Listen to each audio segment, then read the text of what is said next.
Welcome to SMCTV. I'm Marshall Wilson. Autism. It's a puzzling disorder that affects one child in every 150 children. Today, we're going to find out about the latest research, learn about resources here in San Mateo County, and find out about one family's journey with autism. I'm joined here by Dr. Heidi Feldman of Lucille Packard Children's Hospital at Stanford and Lisa Valerio, the parent of a child with autism. Let's start out with you, Lisa. Tell us about your son. My son is 5.5 years old. His name is Nathan Tyler Valerio, and he is this beautiful, beautiful little boy. Of course, I'm biased. And he loves to tickle and play tag, and he loves to go horseback riding. He loves to swim. He's a joy. He's the love of my life. That's great. And Dr. Feldman, I think before the show we were talking, and autism is just one part of a child, and I think that's what Lisa brings up here. Absolutely. So, you know, all of us have abilities where we exceed and abilities where we're not as strong. So some of us are really good academically, but we can't sing on tune or can't throw a football. Children with autism similarly have a range of abilities. The areas where they tend to have the most weakness is in language and communication and in social skills. And yet they may have a wide range of other abilities that are really fun to interact with.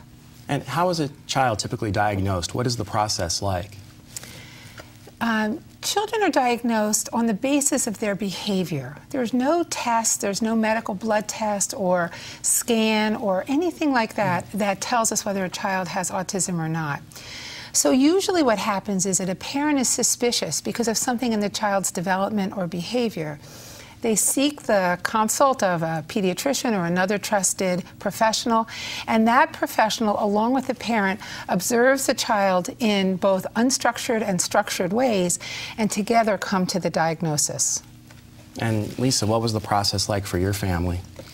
I'm going to start back a little bit and talk about sort of how I saw the signs and which led us to that. My son Nathan was, as they call it, sort of neurotypically developing up until about the age of 2 years and 3 months. Was talking, playing, interacting, very typically no signs of any of the signs of autism, which I'm sure we'll get into. But one of the signs, and what led me to concerns, was he would say words and he'd have them, and then all of a sudden he'd stop using them, and then they would maybe come back. And so I brought that up with our pediatrician, and she said, let's have his speech evaluated. And we went in and we had his speech evaluated, and at the time my sister, who's a special ed teacher, had said, you know, why don't you ask them about autism, because we noticed that he started to get really mesmerized and sort of fixated on the ceiling fans that were in her home. And I brought that up, and the speech pathologist, obviously, who, you know, cannot diagnose autism, but said, you know, why don't you, I'm going to have you get a referral into Golden Gate Regional Center, and they can take a look at your son and help determine if they see any signs of autism. But we are showing some delays in speech, so they recommended the speech therapy.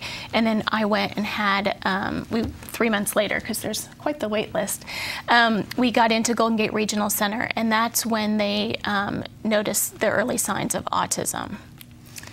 If you, excuse me, if you look at a child's development, the cardinal signs of autism are in 3 areas. The first area is social interaction, how the child interacts with adults and other children. The second area is communication, and the third area is called either restricted behaviors or repetitive behaviors.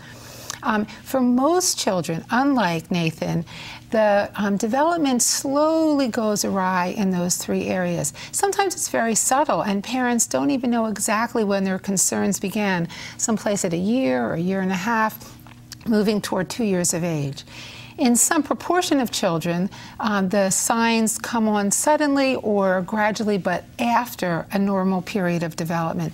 And that's Nathan's situation. Nathan was a bit older than many of the children who present with that regressive pattern. But that is about, the presentation in about 30% of children.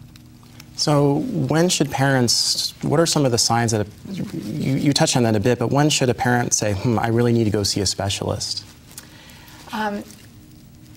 The parents really know their children the best, and there's some point at which there's an aching feeling that something isn't going right. For some parents, there's no clear idea until the child is in with other children of the same age and they can make a comparison. That's particularly true, I think, of parents of firstborn children. But at the same time, some of the professionals that a child meets should be doing screening in case the parents haven't noticed the cardinal signs. So one of the obligations of pediatricians is to ask about, observe, and test children for their developmental status. We hope that that's going to happen when the children are 9 months of age, 18 months of age, and someplace between 2 and 2.5 years of age. And that screening should be pretty systematic, so that if families haven't noticed or if families express some concerns, that can be validated by a screening test. And why is early intervention so important? Early intervention is extremely important because the child's development is going awry with autism. And we want to get in and intervene while the child is young and the brain is still very plastic. So the earlier we get in, the more likely we are to redirect the way the brain is developing to be more like typical development. And the evidence shows that the earlier and more intensive the program, the greater the likelihood that that child will make good progress and may even end up at kindergarten indistinguishable from other children of the same age.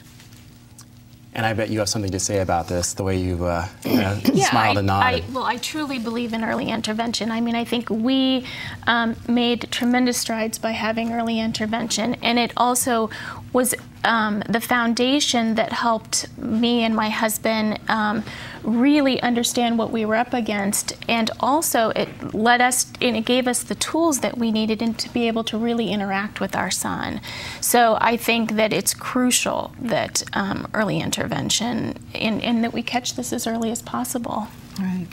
So the way that you obtain early intervention in San Mateo County is via the Golden Gate Regional Center. And parents can make a referral to Golden Gate Regional Center themselves, or their physician can help them with that referral.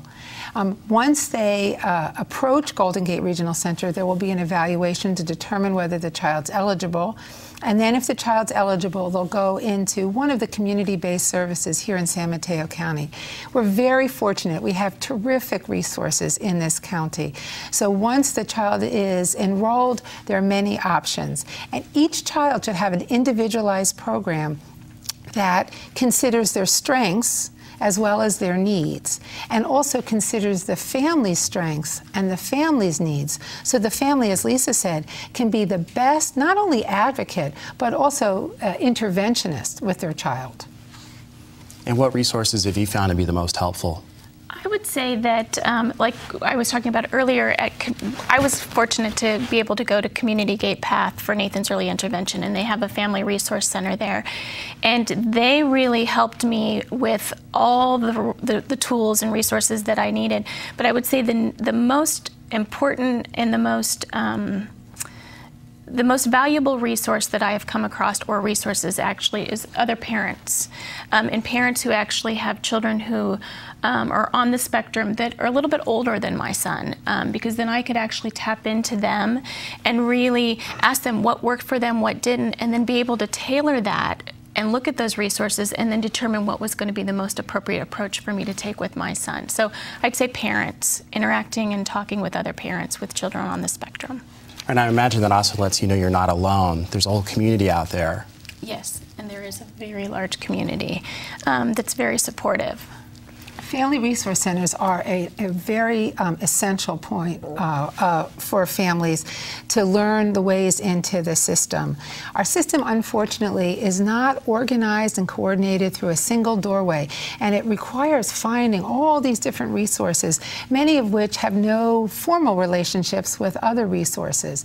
And so the Family Resource Center can be a springboard into many other resources within the county and beyond the county. It's the kind of thing that humanizes the information that you might find on the internet. There's great information on the internet, and we wanted to highlight a couple of the websites that families might find useful. One of my favorites is called autismspeaks.org, and it has a terrific website. The part that I think families might find particularly useful is called the 100-Day Kit. And it's for families just at the beginning of the process so that they can understand their child, their own emotions, and the kinds of resources that would be helpful in aiding their child. And another website that I think is really important to bring up here in San Mateo County is the Gatepath.org website, which will be going up, I think, in a couple of months. And this will be a terrific portal for families of children with autism and also other developmental conditions. And it will lead them to many of the other high-quality websites all across the internet. And it will also personalize the experiences of families of children with disabilities here in San Mateo County, highlighting some of the special resources that you can find here, such as horseback riding or swimming. Right, and you can share information there about great places to go and things to do. Yes. I wanted to shift gears just a minute and talk about some of the potential causes of autism. I'm wondering, what is the latest we hear about that in your research? We think that autism is a genetic disorder. And what's incredibly interesting these days is the way that we're learning that genes cause disorders, especially behavioral disorders. So when I was a medical student, we thought about genes kind of like the way we think about them affecting hair color or eye color. You know, if daddy's blonde and mommy's brunette, then the child has some probability of being blonde and some probability of being brunette. It's way more complicated than that.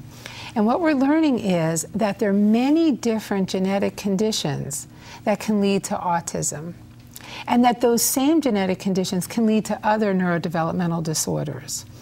So it's called a many-to-many mapping.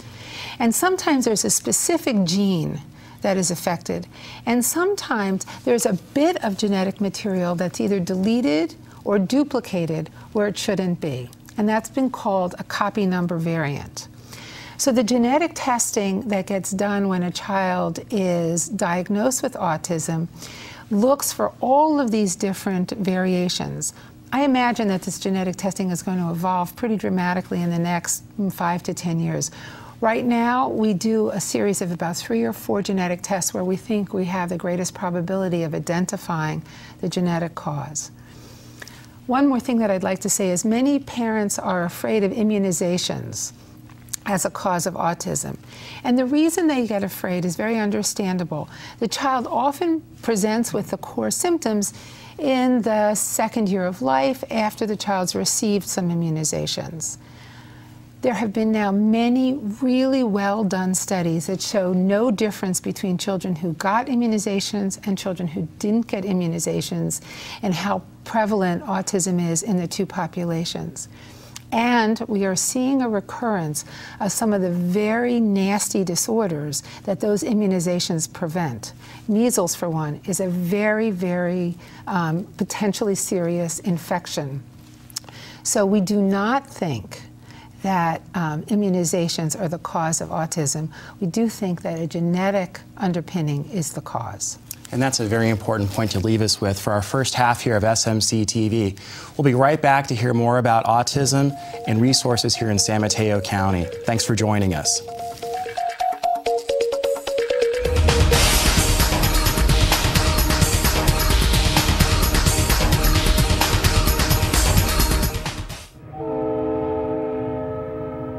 Because I have a doctor's appointment. Because I'll see if something's coming. Because I've done it before. Because I can get out of the way in time. Because is no excuse. Be smart. Be safe. Wait for the gate.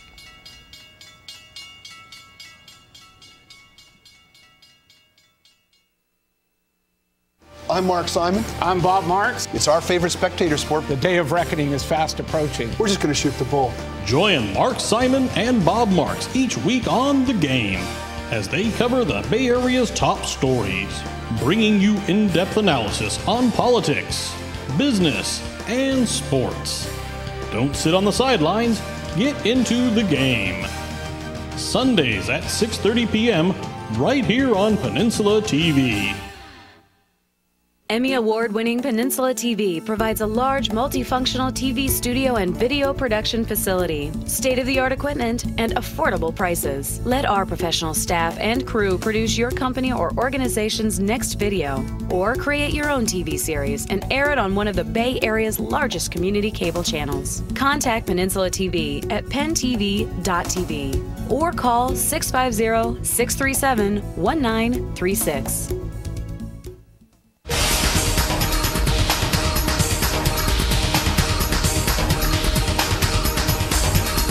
Welcome back to SMCTV. I'm Marshall Wilson, and today's topic is autism.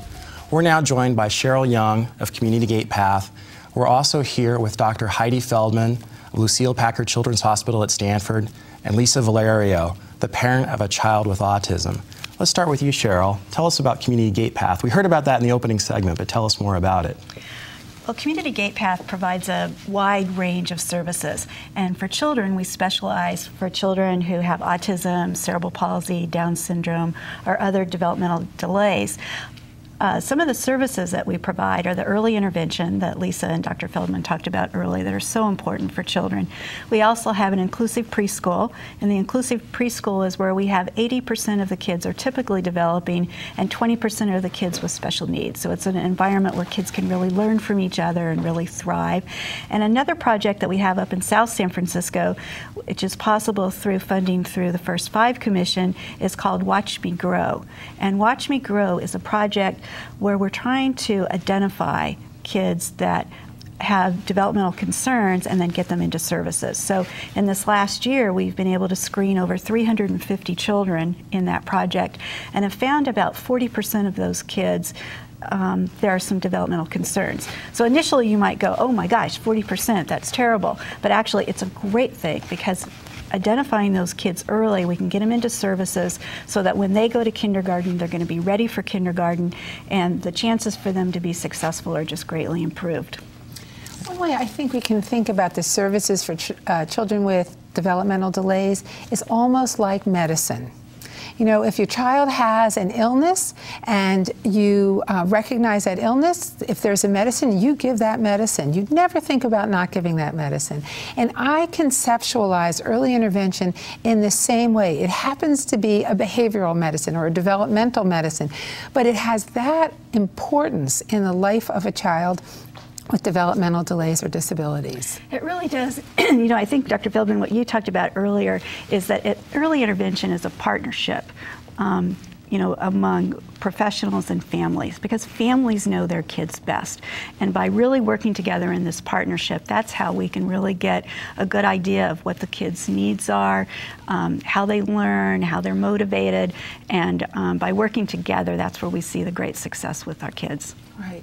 So sometimes children with autism in particular can create an environment around them where parents don't know how or when to interact with their child. The child doesn't give out the signals that other children give out. And the early interventionists work with the families as well as the child so that the families know how to come in and interact more meaningfully with their child and more regularly with their child in order to boost that child in the right direction. I wonder, Lisa, do you have some thoughts about that? We have used a very sort of eclectic approach, actually, with Nathan when it comes to therapies. And we really started with, at Community Gatepath when he was younger, we worked with a special educator who had a background in floor time and DIR. And then we realized as he was growing that we needed to actually add a behavioral component to his therapies. And then we have his speech and occupational therapy. So I think that the combination of all of those things working together and a cohesive team really partnering with me and my husband has really made it so that Nathan really can make significant progress and be able to be a part of the community. So I am a big proponent of sort of this eclectic approach, and I think it's worked really well for us. Right, so just to give the listeners and watchers a little background, one approach, the floor time or our DIR approach, emphasizes social interactions among adults and children with autism. What does DIR stand for? I've forgotten. Oh. Development. Oh, I'm not drawing. That's okay. Development something response. All right. It's a brand floor name. time. It's called floor time, and that's how people will ask for it. And so it emphasizes social interaction.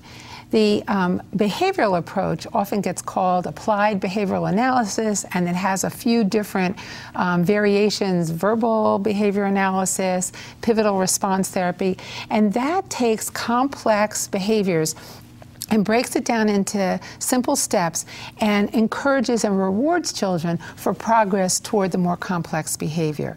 And some children do better with that highly structured approach, and some children do better with a more social approach, and some children need, as Nathan needed, a mixture of the two so that he can be making progress but still learning how to interact effectively with his family and with his world. And it sounds like all this work you've done with him has really paid off tremendously. You've gone on vacation with him recently? Yes. Yeah.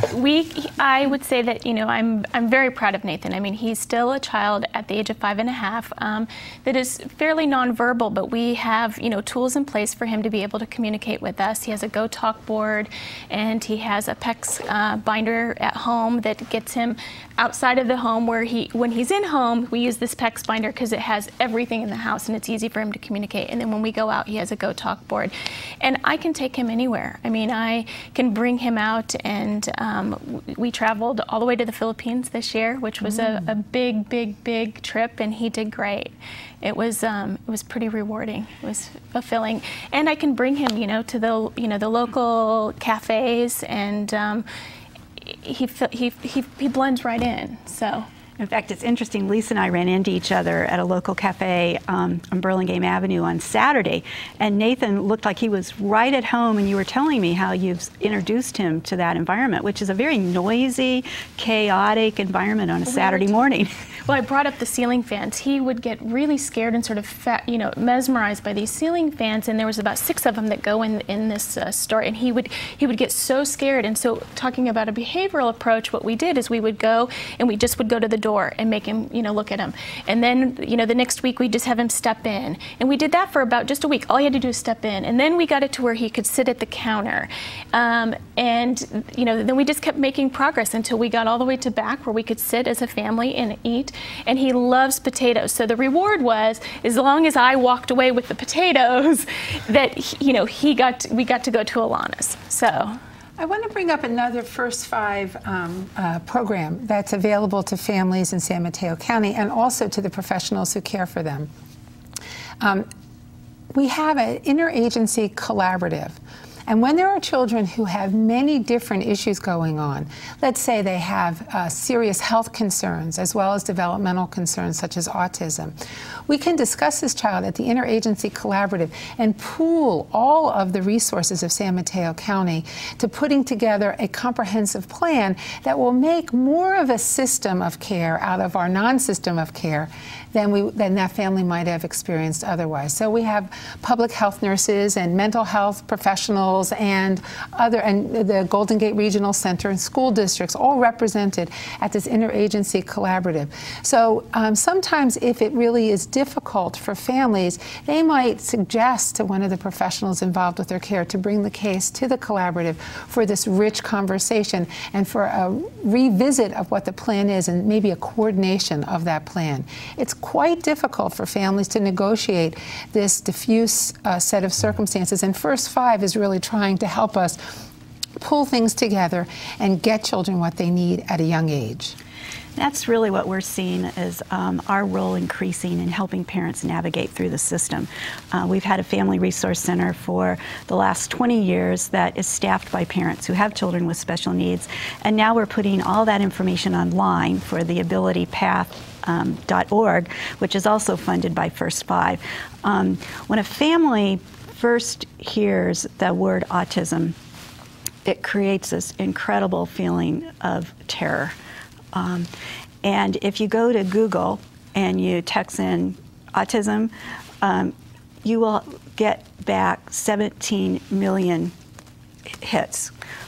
where does a family start? Right, it's overwhelming. Overwhelming. Where do they start? So Gatepath is just a terrific site that we've been able to develop with the help of professionals like Dr. Feldman that will have evidence-based vetted content and also a social networking piece to it, so that families can find each other, can learn from each other, and learn about resources.